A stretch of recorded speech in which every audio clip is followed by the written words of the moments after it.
The night Marcus Reed walked into Le Montclair, the waiter looked him up and down and decided he didn't belong. Bryce gave him that little smirk, pushed him toward the door, and thought he had handled the problem. Because the man he dismissed so easily was playing his own quiet game, the kind that can turn a full house into empty tables overnight. Bryce was about to learn that one small act of arrogance can flip a whole business. The pawn he tried to shove aside walked back in as the one person who could break the place in half.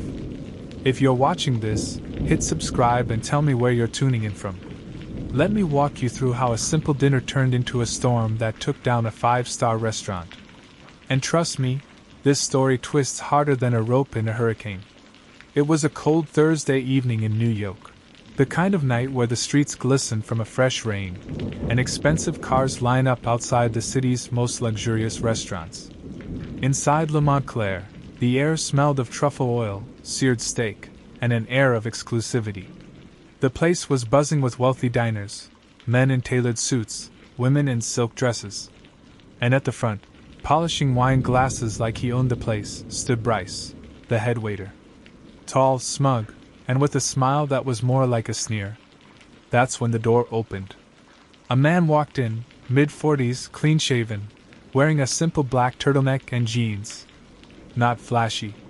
Not trying to impress. But the second Bryce saw him, his expression changed. Bryce's eyes scanned him up and down. And then, the smirk. The kind of smirk that says, "You don't belong here."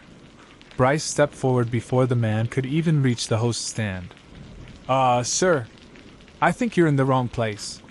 His tone was dripping with fake politeness. The man smiled calmly. "I have a reservation for 7 p.m. Name's Marcus Reed." Bryce chuckled under his breath. "Marcus Reed? Yeah, I don't see that on our list." He didn't even check. Marcus reached into his pocket and pulled out his phone. "Here. Confirmation email. Table for one." Bryce didn't look at the phone. Instead, he leaned in slightly and whispered, "Listen, pal. This place is for a certain kind of crowd. I'm gonna have to ask you to find somewhere more your style." The other diners weren't paying attention. Or maybe they were pretending not to. Marcus took a deep breath.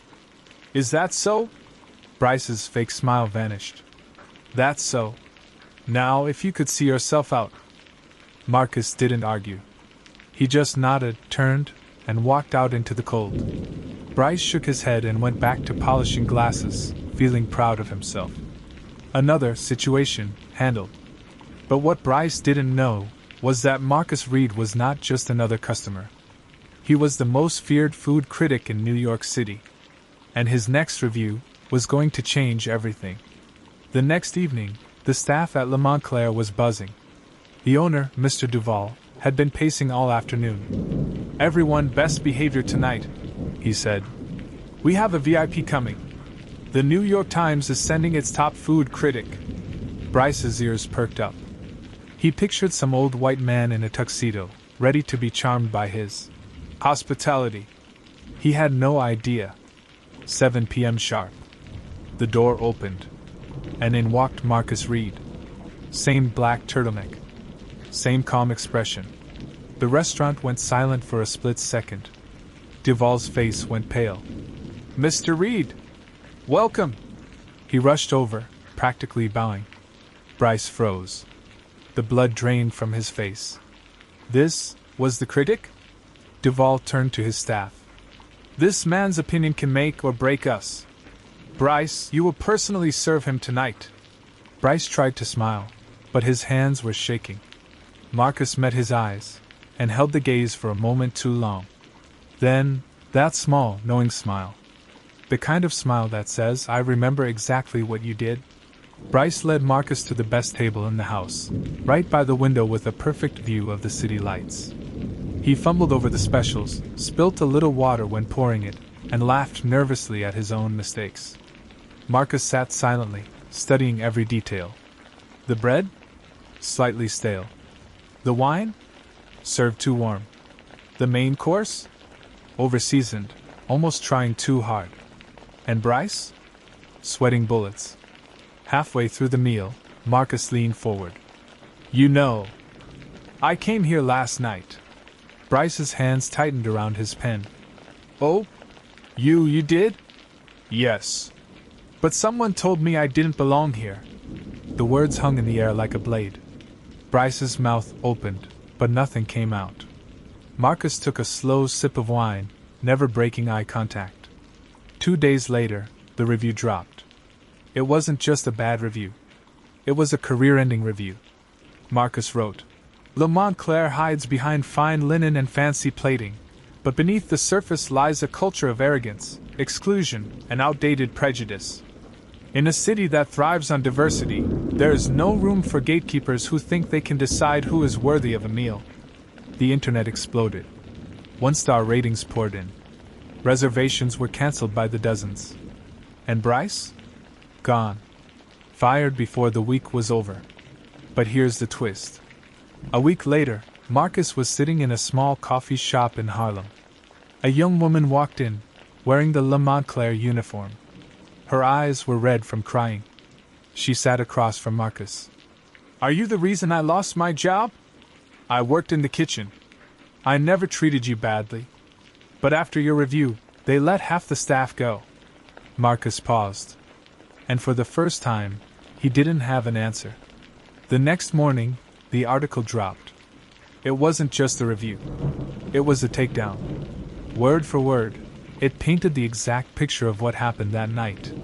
The headline? The 5-star that serves 0-star respect. Within hours, social media was on fire. The restaurant's Instagram page was flooded, not with food pics, but with angry comments. People demanded answers. The owner? Silent. But the waiter? The same man who smirked when he humiliated Mr. Reeds, suddenly found his phone blowing up. Not with friends. Not with congratulations. But with messages like, Bro, you're trending, and not in a good way. By noon, reporters camped outside the restaurant. Customers canceled their reservations. And the chef, the one who thought his food would impress the world, refused to come out of the kitchen. Meanwhile, Mr. Reed sat quietly in his New York apartment, drinking coffee, watching the chaos from his laptop. No smile. No gloating. Just calm. Because for him, this wasn't about revenge. It was about exposing something bigger. That evening, the owner finally called, voice trembling. He begged for a meeting. And Mr. Reeds? He agreed. But only if the meeting happened in the restaurant. The next day, he walked through those same doors. The same floors where they told him, We don't serve people like you. But this time, every camera in the room was on him. The owner extended his hand, but Mr. Reeds didn't take it. Instead, he slid a folder across the table. Inside, a proposal. Not for money. Not for free meals. But for something that would change the restaurant forever. The owner's eyes scanned the paper. He looked up, confused, shaken. And that's when Mr. Reeds leaned in and whispered just 7 words. Words that made the owner's face go pale.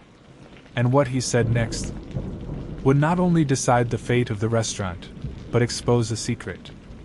The world had no idea what was hiding behind those walls. The silence in Le Montclair was heavier than any sound could be. Mr. Duval's hand hovered above the polished mahogany table, waiting for Marcus Reeds to accept the handshake. Every eye in the room was locked on the 2 men, cameras trained like hawks. Reporters leaned forward, pens poised. The staff held their breath. But Marcus, he didn't move to shake. He tapped the folder instead. Just a soft, deliberate tap. Inside, the proposal was simple, but it carried the weight of generations. Le Montclair wouldn't just issue an apology. They would fund a community program, training young black chefs, giving them access to kitchens, mentorship, and opportunities that had been systematically denied for decades. It wasn't charity. It wasn't a handout. It was a chance to rewrite history. Mr. Duval's lips quivered. No words came. The powerful, untouchable restaurateur, used to calling every shot, controlling every detail, was speechless. For the first time, he wasn't in control. Marcus leaned in, calm, steady, unwavering. "You can't hide the truth forever." 7 words. That was all it took. Cameras caught every twitch of Mr. Duval's trembling hands, the sweat forming along his hairline, the flicker of panic in his eyes. Because deep inside those walls, hidden in dusty storage rooms and behind locked filing cabinets, were records. Records no one outside the staff had ever seen. Old pay stubs. Segregated seating charts. Handwritten policies. Proof that discrimination wasn't an accident. It was by design. And now, the world would know. The staff shifted nervously, glancing at each other. The reporters leaned forward, sensing the storm that was about to erupt. The silence was deafening. Mr. Duval slammed the folder shut, trying to regain composure. But it was too late. The internet would see this. Social media would explode. The empire he had spent decades building was crumbling right before his eyes. Marcus stood. Calm. Steady. A quiet power emanated from him. "This isn't just about me," he said, voice low but firm. "It's about everyone who's ever been told they don't belong." The crowd erupted. Cameras flashed. For once, the powerful man, the owner, looked small. Just when it seemed like justice had finally been served, a new voice cut through the tension. A woman stepped forward, a former employee, who had worked in the back kitchen for over 20 years. Her voice trembled. "Mr. Reeds, there's something you don't know. Something even worse, and it's still happening." The room froze. Marcus turned slowly toward her. She held out a sealed envelope, trembling as if holding a bomb. And before she could speak again, the lights flickered. A collective gasp filled the room. Someone didn't want the truth to come out. Every camera pointed at Marcus. Every eye fixed on the brown envelope lying on the table. Mr. Duval's hand trembled as he reached for it. Slowly, carefully, he pulled out the papers inside. At first, his face went blank. Then pale. Then, sheer fear. It wasn't a lawsuit. It wasn't a demand for money. It was proof. Inside were documents, photographs, and testimonies, showing how the restaurant had been secretly breaking health codes, underpaying staff, and covering up a food poisoning case that nearly took a child's life. The polished walls, the marble floors, the glittering chandeliers, they had all hidden rot. And now, the truth was out. The crowd gasped. Cameras zoomed in on every frame. The whispers became murmurs of outrage. Mr. Duval froze. He had thought himself untouchable. But his empire was now at the mercy of the world. Marcus leaned in, calm but firm. "I don't want your money. I don't want free meals. I want change. Fair treatment. For every single person who walks through these doors." Mr. Duval stammered, opening his mouth to speak, but Marcus placed a final paper in front of him. A petition, already signed by thousands.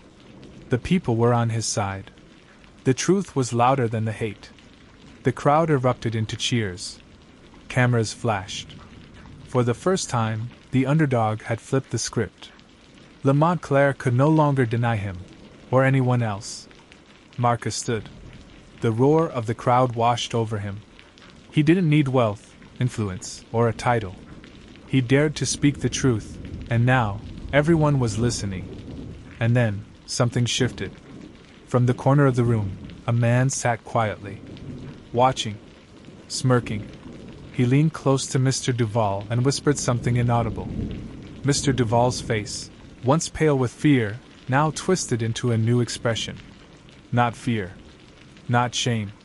A plan. The real fight had only just begun. The cameras captured it all. The crowd was still chanting Marcus's name, but the man in the corner finally rose. He wasn't just another diner. He was the real owner, Vincent Carroll, the one who had pulled the strings from behind fake names, letting others take the fall while hiding in the shadows. Everyone thought Marcus had won, but this man wasn't shaken. He was confident. Dangerous. Impressive, he said smoothly. his voice slicing through the noise. But you've only scratched the surface. Do you think one petition, one camera, one night can bring me down? The room went silent again. The tension was electric. Marcus didn't flinch. He held up the envelope, the papers, the proof. You've built your empire on lies, he said. But I've built something stronger, the people. And the people are watching. The man laughed, a deep, dangerous sound. People forget. Headlines fade. Money speaks louder than truth. Marcus turned to the cameras. Every reporter, every staff member, every diner was watching. Not this time, he said. Tonight, every person here, every person watching from home, you decide. Do you keep eating their lies, or do you stand with the truth? The crowd erupted. The chant grew louder. Shut it down! Shut it down! Shut it down! The man's smirk finally faded. For the first time, he realized his wealth could not drown out 1,000 voices. His power was slipping, not in secret meetings or bank accounts, but right here, in front of the world. Security moved in. Investigators stepped forward. Le Montclair wasn't just exposed, it was finished. And Marcus? He didn't need a title, wealth, or permission. He had something greater, the truth, and the courage to use it. The cameras caught his final words as the real owner was led away. Power belongs to the people who refuse to stay silent. The crowd roared. The empire crumbled. Justice had finally arrived. So before you go, I want to hear from you. Have you ever witnessed an injustice like this, or felt judged based on how you look? If you believe that character should always matter more than prejudice, then share this video. Hit the like button, and subscribe so you never miss the next story from The Quiet Witness. Let's keep this important conversation going, because the next time you see an injustice, you might not just be a witness. You could be the one with the power to speak up. Coming up next, Judge laughs at black teen in court. Moments later, he quotes the law better than any lawyer. Stay tuned.